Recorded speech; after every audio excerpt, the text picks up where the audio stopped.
E aí, é nóis? Vamos para mais uma, então. Vou convidar você a olhar para sua tela e entender o que o exercício está falando. Vamos lá. Gases apresentam um fenômeno chamado de difusão dos gases. Difusão gasosa é o movimento espontâneo das partículas de um gás de se espalharem uniformemente por meio das partículas de um outro gás ou de atravessarem uma parede porosa. Quando gases diferentes, A e B, estão numa mesma temperatura para uma mesma quantidade de matéria igual a 1 mol de gás A e 1 mol de gás B, tem-se que a massa do gás A, MA, será igual à massa molar do gás A, MA, e a massa de gás B, MB, será igual à massa molar do gás B. Seguindo, considere que, em determinadas condições de temperatura e pressão, a velocidade de difusão de 1 mol de gás hidrogênio, deixou até grifado aqui, hidrogênio, né? Mas vamos deixar bonito aqui, 1 mol de gás hidrogênio seja de 28 km por minuto. Nessas condições, a velocidade olha a unidade quilômetros por hora de 1 mol de gás metano, CH4, é igual a quanto? Cara, ele te deu um dado aqui, né, que seria esse raiz quadrada de 2, que vale 1,4. Seguinte, quando ele pergunta essa condição de difusão, você vai usar um negócio chamado lei de Graham, ou lei de Graham, como é que fala? Não interessa o que importa é você saber. Lei de Graham, velocidade do gás A dividido pela velocidade do gás B é igual a raiz quadrada da massa molar do gás B dividido pela raiz quadrada, né, da massa molar do gás A. Posso escrever assim? Pode. Beleza. Só que temos um detalhe. Aqui, né, o gás A vai ser o nosso hidrogênio, enquanto o nosso gás B vai ser o metano, como ele falou no exercício. Então aqui nesse caso é o metano pelo hidrogênio. Tá. Então vamos colocar os dados ali. Aí você fala, mas o exercício não me deu a tabela periódica, a prova te dá. Se a prova te dá, você tem condições de calcular. Velocidade do gás hidrogênio, dá uma olhada na tela de novo. Vale 28 km por minuto. E ele quer em quilômetros por hora. Vamos calcular? Vamos calcular. Olha só que interessante. A velocidade do gás A é 28 km por minuto. Então eu vou calcular 28 km por minuto. Dividido pela velocidade do gás B. Não sei. Aí eu vou lá na tabela periódica, vejo que a massa do carbono é 12, cada hidrogênio 1. Total dá 16. E cada hidrogênio vale 1, 2. Então vai ficar 16 por 2. Lembra que isso aqui é raiz quadrada. Então tá, 16 por 2 vai dar 8. Então vamos só deixar no jeito aqui. Eu vou deixar 100 unidade, porque eu sei que a minha resposta vai ser em km por minuto. 28 dividido por VB é igual a raiz quadrada de 8. Aí você fala, mas o exercício não me deu a raiz quadrada de 8. Mas ele te deu os subsídios para você calcular, beleza? O que seria 8? Vamos deixar a nossa parte matemática mais bonita aqui. Raiz quadrada de 8 é a mesma coisa que 4 vezes 2. 4 vezes 2. A raiz quadrada de 4 tem exata. Temos exata, que é 2. Então isso aqui vai ficar 2 vezes... Perdão, 2 vezes não. 2, como a raiz quadrada de 4 é exata, 2, raiz de 2.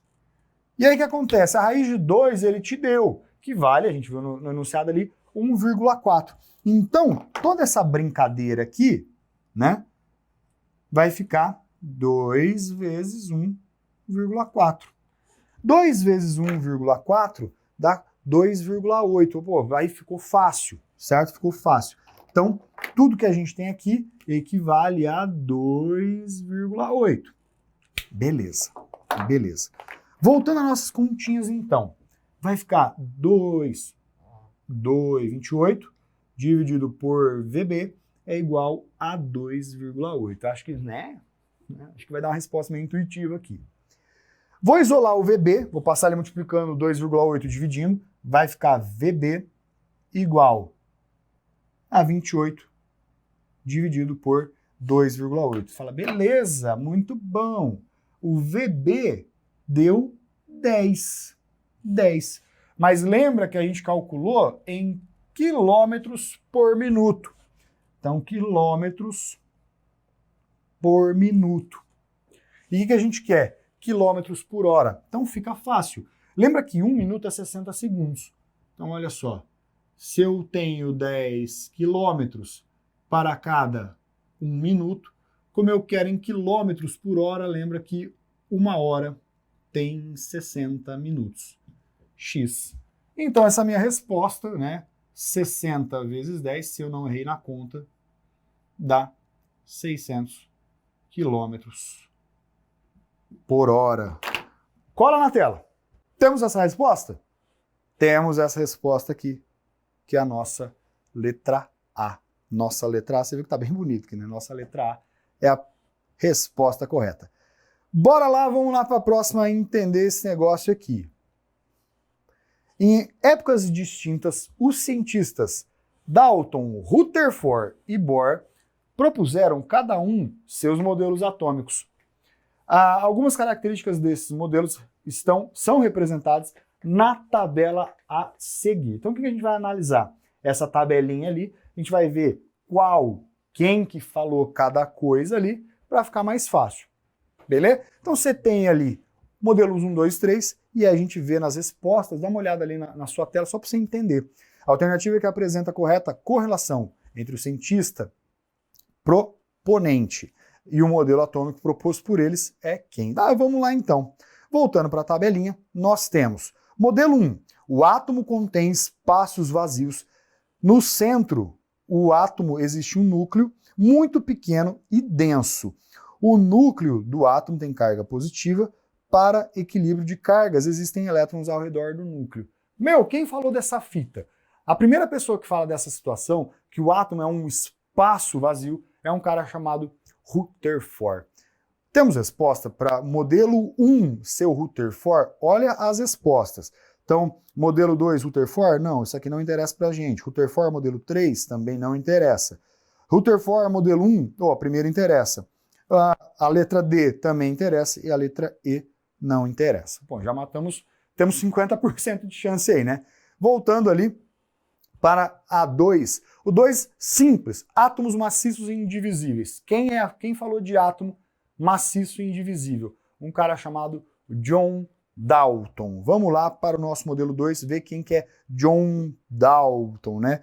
Aí ele fala lá, Dalton tá aqui, é o último nome, né? Dalton, modelo 2, então aqui modelo 2. Então já podemos cortar a letra C, ficamos com a resposta letra D. Tranquilagem, não tem muito segredo, né? Você vê então, resposta letra D. Muito simples essa questão. E aí, te convido a você olhar para a sua tela e analisar a próxima questão, que fala o seguinte. Ácido etanóico, também denominado usualmente ácido acético, é um ácido orgânico e uma das substâncias componentes do vinagre. Considerando a substância ácido etanóico, pode-se afirmar que... Então ele vai te fazer algumas afirmativas e a gente vai ver qual que é falso, qual que é certo, qual que é errado, enfim, né? Falso e errado eu sei que é a mesma coisa. Foi um pleonasmo aqui bom, né? Mas olha só, vamos se ligar numa primeira ideia. Ele falou ácido etanóico. O ácido etanóico, o próprio nome já te diz, então fica mais fácil a gente trabalhar. Ácido etanóico, et 2 carbonos, só tem ligações simples entre os carbonos, então meu ácido etanóico, ele tem um grupo carbonila, e lembra que ele tem o grupo OH no final. Então esse aqui é o que o exercício te deu, que a gente vai chamar ele carinhosamente de ácido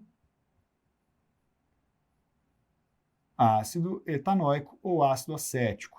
Ácido etanóico ou ácido acético. Bom, vamos analisar as alternativas para a gente ir falando se é verdadeiro ou falso e assim por diante. Primeiro, é um composto cuja fórmula molecular é C2H6O. Vamos ver. Alternativa 1, afirmativa 1, C2, H3, 4, O2. e ele falou para você que é C2H6O. Então, se é C2H6O, a nossa primeira alternativa ela está falsa. Vamos para a segunda, né? Possui apenas ligações covalentes polares entre seus átomos. Olha aqui para a tela. Ó, ligações covalentes polares, sim, mas tem uma exceção. Tem duas, na verdade, né? Tem essa aqui. Perdão, ele fala polar, não, desculpa, eu estou falando da apolar. A apolar está aqui, ó. Essa ligaçãozinha aqui, entre os dois carbonos, ela é apolar. Como ele falou somente, né? Então só coloca aí. As ligações entre carbono e carbono, elas são apolares. Então é uma ligação do tipo apolar. A nossa afirmativa 2, ela também está falsa. Vamos lá para a próxima. Possui um carbono com hibridização sp2. Ah, legal. O que é sp2? O carbono sp2 é aquele carbono que tem uma dupla ligação. E aqui a gente tem um carbono com uma dupla ligação. Então esse carbono aqui, ele é do tipo hibridização sp2 e este outro carbono aqui é do tipo de hibridização sp3. Então, a nossa afirmativa 3, a gente vai marcar ela aqui, ela é dado como correta, né? Dado como correto. Então, beleza, tá tranquilo. Beleza? Sossegadinho, vamos lá dar uma olhada aqui. Ó, na 4 fala o seguinte. Deixa eu só dar uma melhorada aqui. Aê, 3 tá correto. Na 4, possui 2 carbonos assimétricos ou quirais. Galera, carbono quiral é o seguinte, né? Carbono quiral, ó, a 3 então a gente marcou como correta, né? Não colocamos aqui, mas a 3 está correta. Carbono quiral, ele tem que ter 4 ligantes diferentes e não pode ter dupla. Então a única possibilidade que seria de carbono quiral seria esse aqui. Então o que ele tem? 3 ligantes iguais, né? E a estrutura básica do carbono quiral é que ele tivesse 3 ligantes diferentes. Então já está falsa total, né? Falso totalmente aqui, a 4 é falsa. Ah, vamos lá para a quinta proposição. Anidrido etanóico, ou anidrido acético, né? É isômero de cadeia do ácido etanóico ou ácido acético. Galera, anidrido etanóico, ele é originado de uma reação de desidratação do ácido acético. Então ele vai perder uma molécula de água entre dois ácidos. O anidrido acético, eu vou desenhar até em preto. Ele tem essa estrutura aqui, ó. CH3, C. Opa, dupla O não. A dupla O ele tem, mas ela está em outro lugar. C, dupla O, C dupla O, CH3. Essa é a estrutura do anidrido etanóico. Para ser isômero, ele tinha que possuir a mesma fórmula molecular que está aqui do ácido acético. Só que, meu, ele tem o dobro de carbono, ó. C4H6O3. Não bate com essa fórmula aqui, portanto, a alternativa 5, ela é falsa também, ela é falsa. Vamos para 6. Na 6 é o seguinte. Pode ser obtido pela oxidação energética do but2eno na presença de permanganato de potássio e ácido concentrado. Galera, é o seguinte, but2eno, né, da oxidação dele, vamos ver aqui, ó, 6. But2eno, ele tem essa estrutura. CH3, CH, CH, CH3. Quando ele está em meio de permanganato de potássio, né, eu não importo com o potássio não faz tanta diferença. Permanganato de potássio é o MnO4-, e o meio é ácido. O que vai acontecer? Vai rolar uma reação.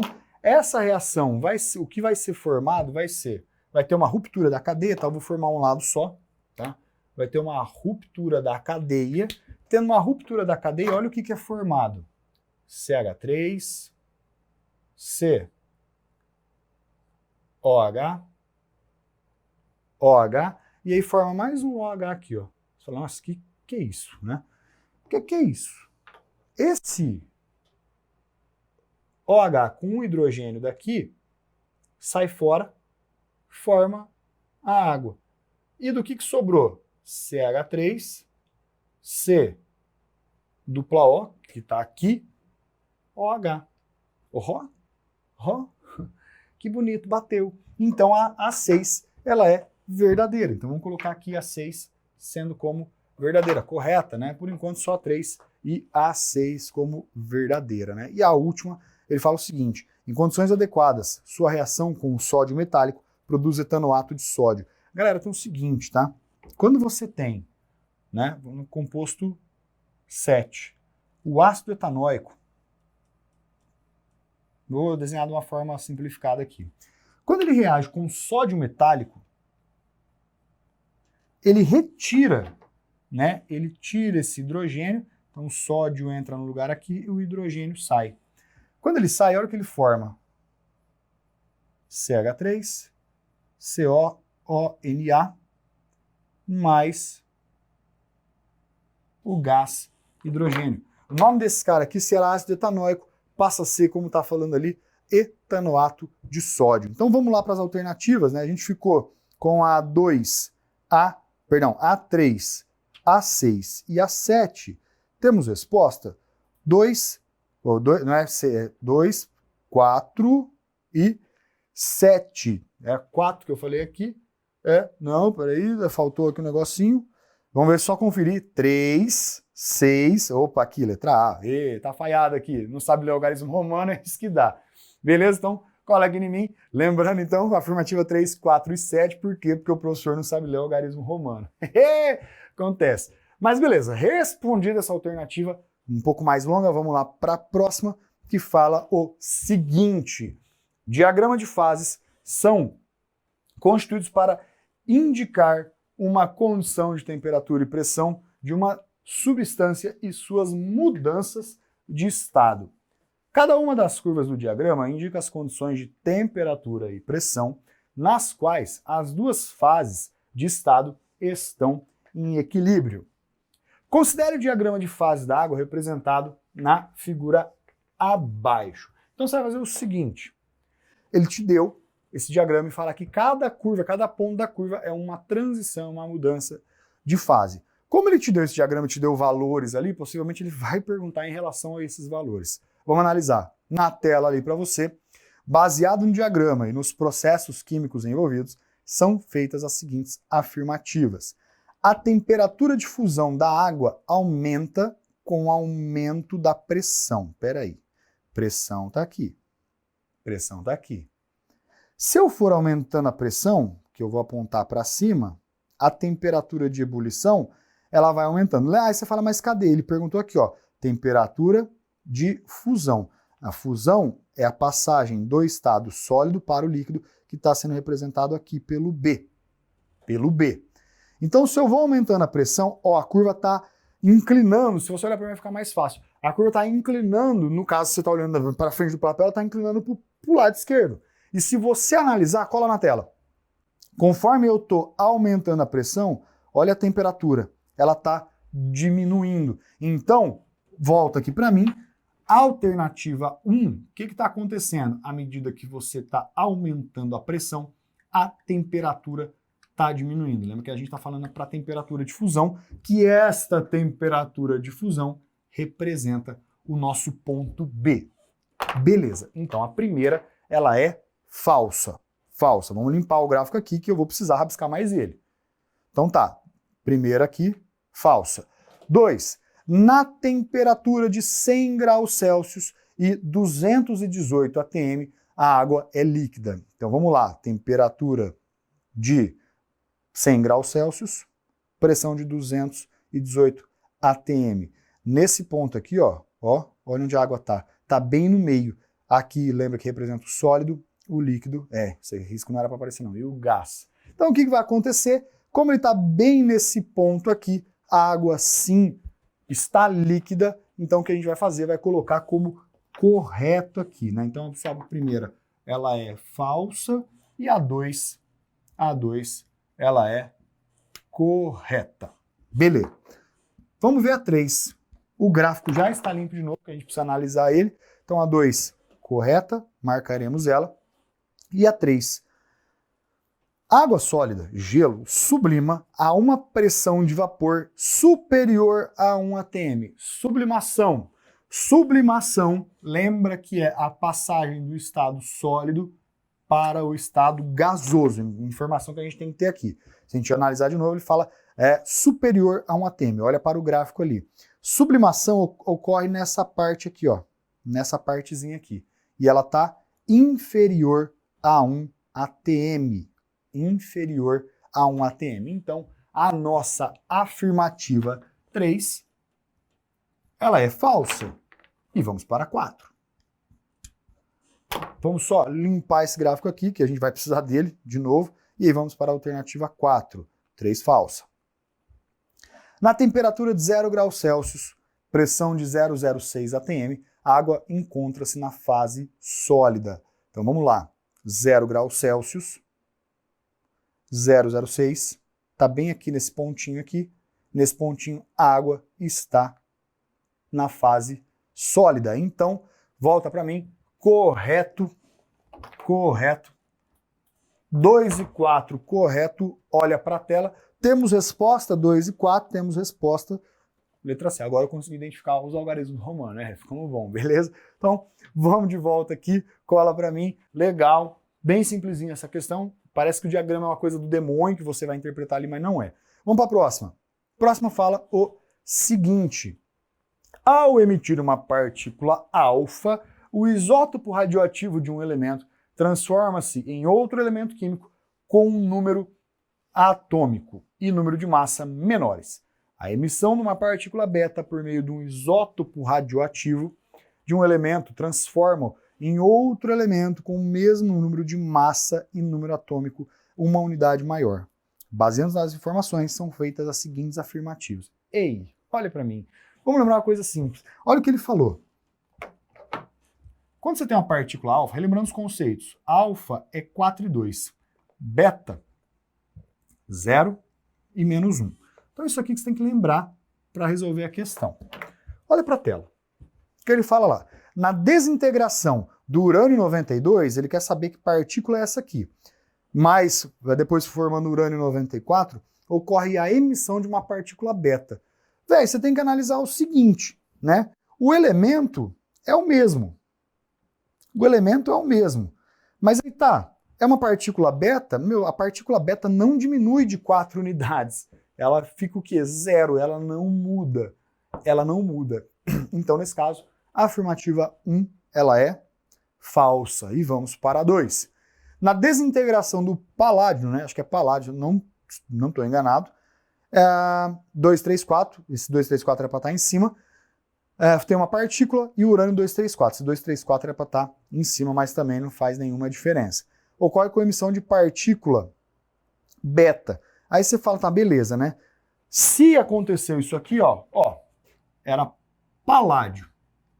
Paládio, o número atômico do paládio era 91,234.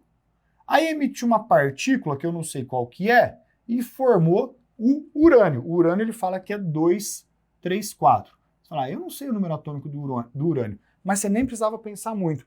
O número atômico do urânio, na dúvida, se você quiser saber, ia lá na tabela periódica, via que era 92. Ó, se você substituir esse ponto de interrogação por uma partícula, vamos tentar pela beta primeiro. O número atômico, perdão, a massa não muda, então pode ser a partícula beta. O paládio de mais 1 para 91 para 92 aumentou aqui, então é uma partícula beta, sim. Então a nossa 2, olha para a tela ali, vamos ver, ele fala que é uma partícula beta, tá correto. 3. A partícula alfa é composta por 2 prótons e 4 nêutrons. Galera, olha aqui, a partícula alfa está aqui. Ela é composta, vamos escrever, composta de 2 prótons. E para dar 4 no número de massa, teria que ser A igual a P mais N. Como a massa é 4, o número atômico é 2, o número de nêutrons só poderia ser 2. Se só pode ser 2, está falando que tem 4 nêutrons temos que a questão é errada. Outra. Uma partícula beta tem carga negativa e massa comparável de um próton. Olha para mim aqui, olha só isso aqui. Ela fala que tem carga negativa? Tem carga negativa. A massa de um próton, a massa do próton, né? A partícula próton, ela tem esse desenho aqui, ó, 1 e 1. Eu te pergunto, tem a mesma massa? Jamais, né? Jamais. Então não é comparável de um próton, tá errada também. A 4 está errada. 4 está errada. Por enquanto, temos só a 2 como correta. Então só tem a 2 como correta, né? Ainda, né? A 3 já foi embora. Possivelmente só pode ser a letra D, né? Obviamente, né? O que sobrou. Mas vamos garantir aqui.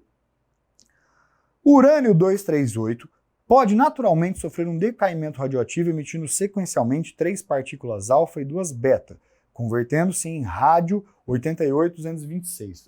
Vamos fazer aqui, ó. Vamos fazer por duas partes. É o urânio 238 92. Então, urânio 238 92. Ele falou que emite 3 partículas alfa, e sempre você começa pelas alfa.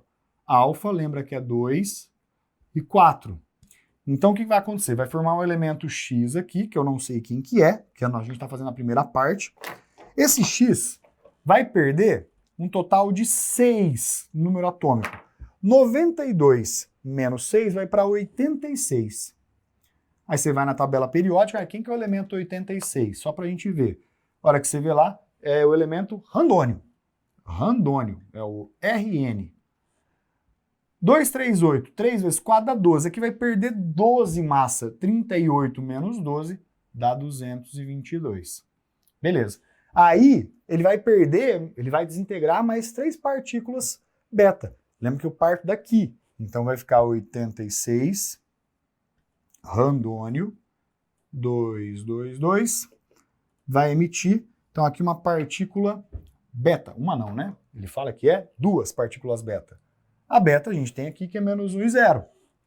Menos 1 e 0. Então o que vai acontecer? Vai formar um novo elemento, que ele falou aqui, nesse caso é o rádio. Rádio 88-226. Bom, né? Se eu não fiz só um minuto, eu errei aqui. Perde 12, né? Aqui vai ficar 226. Errei. Deu tempo de corrigir. Vamos lá. Vai formar um elemento. Vamos ver se é o rádio. O rádio, você vai na tabela periódica, ele tem número atômico, ele fala que é 88. 86. Aumenta 2 cargas aqui, então vai para 88. 88. E 88 é o rádio. Mas será que vai bater com o número atômico? Perdão, com a massa atômica? Número de massa? Não vai mudar nada, porque é 0. Então aqui continua 226. Bateu? Bateu, é o elemento rádio. Então a nossa última questão, né, assim que está correto, ficando como gabarito, né? Letra D. Letra D. Beleza? Vamos lá, vamos para a última então. A última fala o seguinte, vai ficar essa resolução só tem um tamanho, tá? Você não fica assustado, não. Nesses últimos anos, os alunos da SpaceX têm realizado uma prática de laboratório químico envolvendo eletrólise com eletrodos inertes de grafite. Eles seguem um procedimento experimental conforme a descrição. Num becker de capacidade 100 ml, cuba eletrolítica, coloque cerca de 50 ml de solução aquosa de sulfato de zinco ZnSO4, concentração mol por litro.